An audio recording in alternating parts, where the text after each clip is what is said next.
ኤፉ ኤፉ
ኤፍራታ በስተመጨረሻም እንግዲህ የማትፈልገውን ነገር ለልጇ ስትል አድርገዋለች ማለት ነው። ቃል በዚህን ያክል አልጠበቅነውም ነበር። እውነት ለመናገር ሀና እጅግ በጣም ምርጥ ልጅ ነች። ምክንያቱም የኤፍራታ ልጅ በህይወት እንዳለ መናገር አለብህ በማለት እንግዲህ ደግማ ደጋግማ ስትናገር የነበረችው ሀና በስተመጨረሻም እውነቱን ለኤፍራታ መናገር እፈልጋለሁኝ በማለት እንግዲህ አሁን ጊዜው ደርሷል በማለት እንግዲህ ቃል ለእህቱም ነግሯት ነበረ። እህቱ እጅግ በጣም ነበር እየተደሰተችው። ምክንያቱም በባለፈው ፓርት ላይ ጼጋ አብረው በመሆን ኤፍራታ ቤት ሂደው ነበረ። ሁኔታውን ሁሉ ልነግራት አስባ ነበረ። ግን ደግሞ ስትነግራት ምን ያህል ራሷን እንደምስትና ራሷን እንደምትደነግጥ ያየችበት ፓርት ነበር። ያን ሁሉ ነገር ስታስበው ነገሮቹን በሙሉ እንዳልሆነ ሆኖ ስታስበው ማለት ነው ሳትነግራት ቀጥታ ወደ ቤት ተመልሳ ነበረ። ግን ደግሞ ይህን ነገር ከዚህ በላይ መደበቅና መቆየት እንደሌለበት እናትየዋም ኤፍራታ ልጇ ናታ በዚህ መልኩ መሰቃየት ራሱ እጅግ በጣም ከባድ ነው። እባክህን ቃል ወንድሜ ይህን ነገር አንድ ነገር ልጁ ሳይሆን አንተ አሳልፈ ልጁ ለኤፍራታ መስጠት አለብህ ብላ በወሰነችው ምክንያት አሁን ላይ እንግዲህ ያው ቃልም ማለት ነው ወስኗል። አዎ አሁን ላይ ጊዜው ደርሷል። አሁን ላይ መናገር አለብኝ። እንደምንም ብዬ ኤፍራታን አግኝቻት እነግራታለሁ። መደራደሪያ ያስፈልገኛል በማለት ነው። የቃል እህት እጅግ በጣም ነበር የደነገጠችው። ምክንያቱም ምንድን ነው መደራደሪያ ማለት ምን ማለት ነው? ወንድሜ ምን እያልከኝ ነው? በምንድን ነው የምትደራደራት? በማለት እንግዲህ ጠይቀው ነበር። እሱን ለእኔ ተዩ በይው በማለት እንግዲህ መልሶላታል። ሆኖም አሁን ግን ስለ እሷ እንድትነግራትና ሁኔታውን እውነቱን ማወቅ እንዳለባት እንዲሁም ደግሞ ልጁን ብቻውን እንደዛ ከአንድ ክላስ ተዘግቶበት ከሚኖር እንኳን እሱ ሕፃኑ አይደለም እኛ እንኳን ለትልቆች እጅግ በጣም ነው የምንጨነቀው በማለት እንግዲህ ነግረዋለች። ስለዚህ ሊነግራት ወስኗል ማለት ነው። እና እንግዲህ ቃል ግን እጅግ በጣም ያው ኤፍራታን ስለሚወዳት ስለሚያፈቅራት እወድሻለሁ፣ አፈቅርሻለሁ ብሎ እንግዲህ እሷን ስለተከተለ ወይንም ደግሞ ይህን ነገር ያደረኩት ደግሞ ለእሷ ብዬ ነው ብሎ ነው የሚያስበው። በነገራችን ላይ አሁን ላይ ማለት ነው ቃል ይብን ራሱ ኤፍራታን ራሱ ያመጣት ከእህቷና ከወንድሟ ቤት ነው ማለት ነው። ያ ማለት እንግዲህ የኤፍራታ በአባቷ በኩል ያሉ ወንድምና እህቷ ማለት ነው። እንግዲህ ሐረግ ድራማን ተከታታይ ድራማ ፓርት 1ን ያያችሁ ሁላችሁንም ያው ታስታውሳላችሁ ብዬ አስባለሁ ማለት ነው። እና ለምንድን ነው ከዚህ ያመጣኝ ነበር ያለችው ኤፍራታ ማለት ነው። ያ ማለት እንግዲህ የወንድሟ ቤትና እንዲሁም ደግሞ የእህቷ ቤት እንደሆነ ስለምታቅ እና ኤፍራታን አግኝቷት እያንዳንዱ ነገር ነበር እየነገራት እውነቱን ማለት ነው። ልጅሽ በህይወት አለ በማለት ነበረ የነገራት። እጅግ በጣም ነበር የደነገጠችው። እንዳንድ እናት ይህን ነገር ስትሰማ ከባድ ነው የሚሆነው ማለት ነው። እና የሚለኝ ነገር እውነት ነው ወይንስ ውሸት ነው የሚለው ነገር እንዴት እንደዚህ አይነት ነገሮችን ትቀልዳለች? በዚህስ እንዴት ነው የምትቀልደው? ለምንስ ነው በሰው ህይወት ላይ የምትጫወተው? በማለት ጮኻ ተናግረው ነበረ ኤፍራታ ማለት ነው። ግን ደግሞ እኔ ማስረጃ አለኝ፣ የምነግርሽ ነገር እውነት ነው፣ ውሸት አይደለም። አንቺ ሞቷል ቀብሬዋለሁ ያልሽው ልጅሽ አይደለም፣ በህይወት ልጅሽ አለ፣ ልጁ ከኔ ጋ ነው ያለው በማለት እንግዲህ ማስረጃውን በስልኩ ላይ ያሳያታል። ምክንያቱም አሁን ያለበትን ያክል የልጇን ማለት ነው ቪዲዮና ፎቶ ሲያሳያት እጅግ በጣም ነበር የደነገጠችው። እራሷንም ነበር እየሳታችው። እንዴት እንደዚህ ሊሆን ይችላል? የት ነው ያለው? እባክህን ልጄ በጣም ናፍቆኛል አሳየኝ ብላ እንግዲህ ያው አልቅሳ ነበረ ማለት ነው። እሱም ደግሞ አሳይሻለሁ፣ ችግር የለውም፣ ልሽን እሰጥሻለሁኝ፣ በአጭር ጊዜ ውስጥ እመልስልሻለሁ፣ አመጣልሻለሁ ብሎት ነበረ።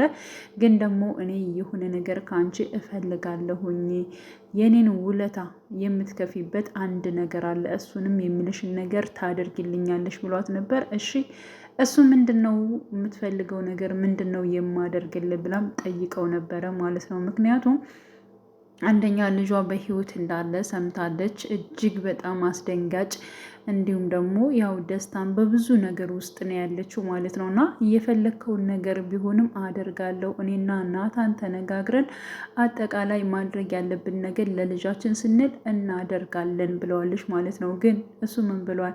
እኔ ይህን ነገር ማንም እንዲሰማ አልፈልግም። እኔ ቃሌ ነው። በቃ ልሽን አመጣልሻለሁ፣ በፍጥነት በቅርብ ጊዜ አመጣልሻለሁኝ፣ እሰጥሻለሁኝ። ግን ደግሞ አንቺም እኔ የምልሽን ነገር እያንዳንዱ ነገር ማድረግ አለብሽ። ልጅሽ በህይወት እንዳለ ባልሽም ሆነ ዘመዶችሽ በፍጹም ማወቅ የለባቸውም። እነሱ ካወቁ ግን በህይወት ራሱን ልጅሽን አታገኙም፣ እገለዋለሁ በሚል እንግዲህ አስፈራርቷታል ማለት ነው። እና እኔ በራሴ ምንድን ነው ማድረግ የምችለው ምንድን ነው በማለት እንግዲህ ጠይቀው ነበረ። ስለዚህ እኔ የምልሽን እያንዳንዱ ነገር ታደርጊያለሽ። ለአንድ ቀን እንደ ሚስት እንደ ባል እኔና አንቺ ማሳለፍ ያለብን ነገር እናሳልፋለን በማለት እንግዲህ በዚህ ነገር ጠይቋታል ማለት ነው። እና ይህ ነገር ደግሞ ለእሷ እጅግ በጣም ከባድ ነበረ። ወደ ቤት ስትመለስ ይብን ማለት ነው ናታንን እንዲሁም ደግሞ እናቱን ማለት ነው አግኝተው ነበረ። በጣም ነበረ ፊቷ የተቀያየረው። እሱም ምን ሆኖች ነው እንደዚህ ፊትሽ አባብጧል እኮ የተፈጠረ ነገር አለ ወይ የፉዬ በማለት እንግዲህ ጠይቋት ነበረ ናታን ማለት ነው። ግን ደግሞ ኤፍራታ ምንም ነገር አልተናገረችም። ምክንያቱም ቃልም አስጠንቅቋት ነበር፣ ለማንም እንዳትናገሪ፣ ማንም ማወቅ የለበትም፣ አንድ ሰው እንኳን ካወቀ ልጅሽ በህይወት አይኖርም፣ ድጋሚ ይህን እድል አታገኘውም ብሎ ነበር ያስጠነቀቃት ማለት ነው። በነገራችን ላይ አሁን ላይ እንግዲህ ቃል ቀጥታ እንግዲህ ከኤፍራታ ጋር ጊዜ ካሳለፈ በኋላ ልጇን አምቶ ሊሰጣት ነበር ቃል የገባለት ማለት ነው። ግን ደግሞ ይህን ነገርም አድርጋ ከሱ ጋር አድራም ሆኖ ወይንም ደግሞ እንግዲህ ይህን ነገር አድርጋ ይብን ራሱን ልጇን ለማታገኘው ነገር ይፈጠራል። ምክንያቱም እዚህ ጋር ማለት ነው ኤፍራታ ልጇን ለማግኘት ያልሆነ ነገር ውሳኔ ውስጥ ገብታለች። ያው ይህን ሁሉ ነገር የምታደርገው እናት ለልጇ የምታደርገውን ነገር ነው ያደረገችው ማለት ነው። እንግዲህ ይህን ነገር ካደረግሽ ልጅሽን እሰጥሻለሁ፣ ካለዚያ ደግሞ ልጅሽ በህይወት አይኖርም ብሎ እንግዲህ በልጇ ነው የመጣባት ማለት ነው። እና እናት ምንም ቢሆን ምንም ለልጇ ብዙ ነገሮች ትሆናለች ማለት ነው። እና አሁን ላይ እንግዲህ ሉሊት ደግሞ የኤፍራታ ልጅ ወደ ሌላ ለማሻሽ ወይንም ደግሞ እሷ ለመውሰድ አቅዳ ተነስታለች። ያው ከቃል አፍቃሪ ጋር ተገናኝታለች እና የቃል አፍቃሪ የሆነችው ማለት ነው። ያ ማለት የሀና ጓደኛ የሆነችው እጅግ በጣም ለእሷም ደግሞ እነሱን ለመበቀል የተነሳች ነች እና ሉሊት ጋር በመገናኘቷ እጅግ በጣም ደስተኛ ነች። በጣም ነው ደስ የሚለኝ ከአንቺ ጋር የተገናኘሁባትን ቀንን በጣም ነው የምደሰተው እያለች እንግዲህ ደግማ ደጋግማ ስትናገር ነበር። አሁን ላይ እንግዲህ የኤፍራታ ልጅ ተቀብላ ለማሸሽ ሞክራለች ማለት ነው። ምክንያቱም ቀጥታ ልጁን ለያዘችው ግለሰብ ማለት ነው ምግብና እንዲሁም ደግሞ ለልጁ ጁስ አድርጋ ወስዳለት ነበረና ስጫት ብላታለች ማለት ነው። ሲቀጥል ደግሞ አሳዳጊዋ ወይንም ደግሞ የኤፍራታ ልጅ እዛ እንድትቀመጥ ያደረጋት ቃል ራሱ የቀጠራት ግለሰብ ማለት ነው ብር በጣም ትፈልጋለች። በዚህም አለ በዚህ ቃልም ሆነ አንቺም ሆነ እኔ ብር ነው የምፈልገው፣ በቃ ወይ ከእምነት ያልሆን ወይ ከብር ያልሆን፣ ስለዚህ አሁን ላይ ብር ላይ ነው መስራት ያለብኝ ብላ ወስናለች ማለት ነው። እና ሉሊት በጣም ብዙ ብር ከከፈለቻት እና ብዙ ብር ከሰጠቻት እንዲሁም ደግሞ ቃልን እንደምትክደው ቃል ገብታላታለች ማለት ነው። እና ቀጥታ ጁሱንና እንዲሁም ደግሞ የተመረዘውን እህል እዛላት ወደ አሳዳጊዋ ሄዳ ነበረ ማለት ነው። ጁሱ የህፃኑ ነው፣ ምግቡ ደግሞ ያንቺ ነው በማለት ማን ነው የላከው ብላ እንግዲህ ጠይቃ ነበረ። የላከው ቃል ነው፣ ካላመንሽኝ ደውይለት በማለት እንግዲህ እንዲሁም ደግሞ ራሷ ደውላ እንድታወራው አድርግ። በነገራችን ላይ ሉሊት ራሱ ስልኳን ተቀብለሽ የቃልን ስልክ አጥፍተሽ እኔ የምሰጥሽን ስልክ ሴቭ ታደርጊዋለሽ፣ ልክ እሱ እንዳወራት ሆና ታወራዋለች። ስለዚህ ነገሮቹ ከቃል የመጣ ነው እንጂ ከኛ የመጣ እንዳልሆነ የታወቀ ይሆናል የሚል ሀሳብ ነው ማለት ነው። ያ ማለት እንግዲህ አሳዳጊዋ የተመረዘውን ምግብ በልታ ራሷን ከጣለች በኋላ ከሳተች በኋላ ልጁን ይዞ ለመውጣት ነበር ያሰበችው ሉሊት ማለት ነው። ይህን ነገር ደግሞ ልታደርገው ነው። በስተመጨረሻም እንግዲህ ኤፉዬ ማለት ነው ልጇን አገኘዋለሁ፣ ልጄን ላገኘው እችላለሁ በማለት እንግዲህ ከቃል ጋር ማለት ነው። ቃልም ቃሌ ቃል ነው፣ እኔ ቃሌን አልክድም፣ ያልኩሽን ነገሮች በሙሉ አደርጋለሁ። ይህን ነገር የማደርገው ግን አንቺ ያልኩሽን ነገር እያንዳንዱ እሺ ብለሽ ስታደርጊ ነው በማለት እንግዲህ ቃል ገብቶላታል። ቀጥታ የሄደችው እንግዲህ ወደ ቃል ጋር ነበረ። በነገራችን ላይ ቃል ራሱ እህቱን ሀናን አናግሯታል። ነግሬያታለሁ ግን ደግሞ በደንብ የምናወራው ከዚህ ቤት ትመጣለች፣ ስለዚህ ከእሷ ጋር የምናወራው ነገር ስላለ ለጊዜው ከቤት ብትወጭ ምን ይመስልሻል እህቴ በማለት እንግዲህ ጠይቋታል ማለት ነው። እና ያው እጅግ በጣም ነበር ደስ ያላት ሀና ማለት ነው። ምክንያቱም በቃ ይሄ ነገር አሁን ላይ ኤፍራታ ልጇ በህይወት እንዳለና እንዲሁም ደግሞ ቃል አሳልፎ ልጇን እንደሚሰጣት ስትሰማ እጅግ በጣም ነበር ደስ ያል። በነገራችን ላይ ሀና በጣም ጥሩ ልጅ ነች። ቃልም እንደዚሁ ጥሩ ይመስለኝ ነበር፣ ግን ደግሞ ዛሬ ባደረገው ላይ ከኤፍራታ ጋር ባደረሰው ነገሮች ውስጥ እጅግ በጣም ነው የሚያናድደው እና መልካም ነገር የሚሰራ በመምሰል እሱም በቃ ኤፍራታ ትመጣለች፣ ከዚህ እንነጋገራለን፣ ልጇንም እሰጣታለሁ በማለት እንግዲህ ወደ ቤት እንድትመጣ ነበር ለእህቱም ራሱ እየተናገረው። እህቱም ደስ ብሏት ወዲያውኑ ነበር ወጥታ የሄደችው ማለት ነው። እና እንግዲህ ቃል ያሰበውን ነገር አድርጎታል። ምክንያቱም ያው ኤፍራታን እንደሚወዳት እንደሚያፈቅራት ከዚህ በፊትም ነግሯታል። ይህን ነገር ስታደርጊ ነው እኔ ልሽን የምሰጥሽ በማለት እንግዲህ ሁለታቸው የፍቅር ጊዜ እያሳለፉ ይገኛሉ። ያው ኤፍራታ እያለቀሰች ነው ይህን ነገር ስታደርገው። ምክንያቱም የምትወደው የምታፈቅረው ያው እናቱን ትታ ቀጥታ ወደ ሌላ ወንድ ነው የሄደችው ማለት ነው። እና እሷ ረግሳ ልጇን ለማትረፍ ነው እንግዲህ የተገደደችው ማለት ነው። እና ይህን ነገር ደግሞ ሳትወድ ሳትፈቅድ በግድ ማለት ነው ለልጇ ስትል ይህን ነገር አድርገዋለች። ቃልም አልለቀቃትም። ምክንያቱም በቃ አሁን ላይ ሁሉን ነገር ትተሽ ለእኔ ልብሽን እንድሰጭኝ እፈልጋለሁ።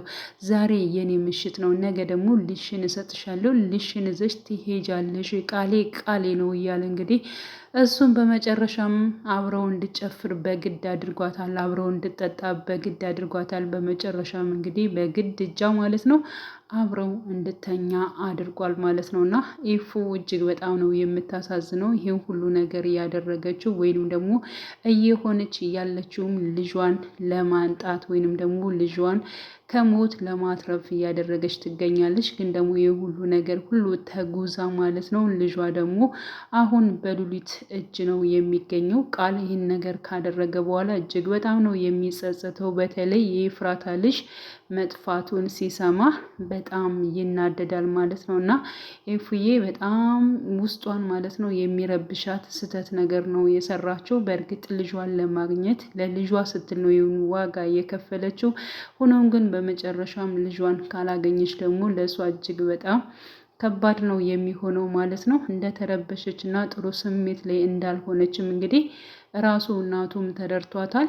ግን ደግሞ ነገሮችን በሙሉ ግልጽ አድርጋ ልትነግረው አልቻለችም ማለት ነው። እና ቀጣይ ምን ሊፈጠር ይችላል የሚለውን ነገር ሁላችንም ማለት ነው አብረን የምንጠብቀው ይሆናል። ውድ የቻናሌ ተከታታዮቼ ቤተሰቦቼ በያላችሁበት ሰላማቸው ይብዛልኝ። ለቤቴ አዲስ የሆናችሁ የደውል ምልክቱን በመጫን ቤተሰብ የሆኑ ነባር ቤተሰቦችም ስለምታበረታቱኝ እጅግ በጣም አመሰግናለሁ። መልካም ጊዜ ተመኘውላችሁ።